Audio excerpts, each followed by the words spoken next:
যখন যোগ করতাম তখন যোগ করার পরে একটা করেই সংখ্যা আসতো, কিন্তু এখানে দেখবে এককের পরে যখন আমরা যোগ করব তখন দেখবে দুটো করে সংখ্যা আসবে।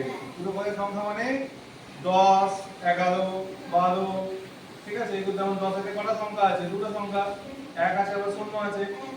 11 এ দুটো সংখ্যা আছে, 12 তেও দুটো সংখ্যা আছে, ঠিক আছে?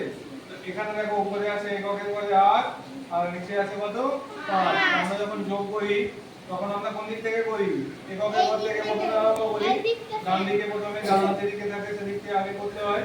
তাহলে এককের পরে 8 আছে, তাহলে 8 এর পর থেকে আমরা প্রথমে কত পর্যন্ত গুনবো? 5। তাহলে আমরা জানি সবাই কাটবো না। 8 এর পরে 5 গাঁট কোথায় গিয়ে থামবে? 8 এর পরে কোনো সবাই 8 কিন্তু ধরতে হবে না, 8 এর পর থেকে ধরতে হবে, ঠিক আছে? 8 এর পরে তাহলে 9, 10, এখানেই তো 5 গাঁট, তাহলে কত হলো? 13। তাহলে 13 কত ছয়?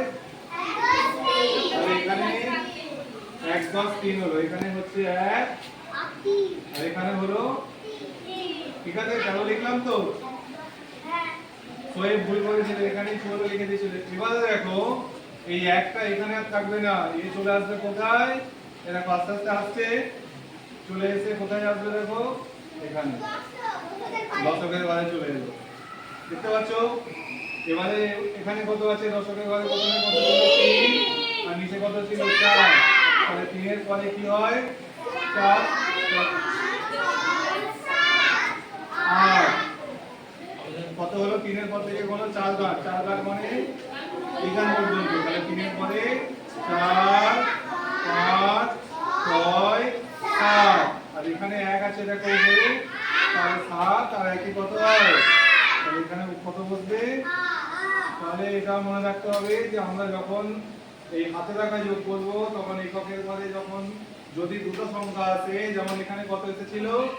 এই একটা তো এখানে ছিল না, একটা কোথা থেকে এসেছে? এখান থেকে এসেছে। এখানে প্রথমে কত এসেছিল যোগ করে? 13 এসেছিল। তারপরে এই একটা কি হয়েছে এখানে? এই আস্তে আস্তে কোথায় চলে এসেছে? এককের ঘর থেকে দশকের ঘরে চলে এসেছে। দশকের ঘরে যখন আমরা যোগ করবো সংখ্যাগুলো, তার সাথে একে ধরে নিয়ে যোগটা করতে হবে। করে যেটা হবে সেটা এখানে লিখে দিবি, যোগটা হয়ে যাবে। তাহলে এখানে কত হলো যোগফল? 8, 10, 3 কত হয়? 83। ঠিক আছে? এইভাবে তোমরা হাতে রাখা যোগ বাইরে করবে। এখানে যেটা থাকবে এককের ঘরে একে মনে রাখতে হবে, করে দিতে হবে, দশকের ঘরে করে দিতে হবে। বুঝা গেল?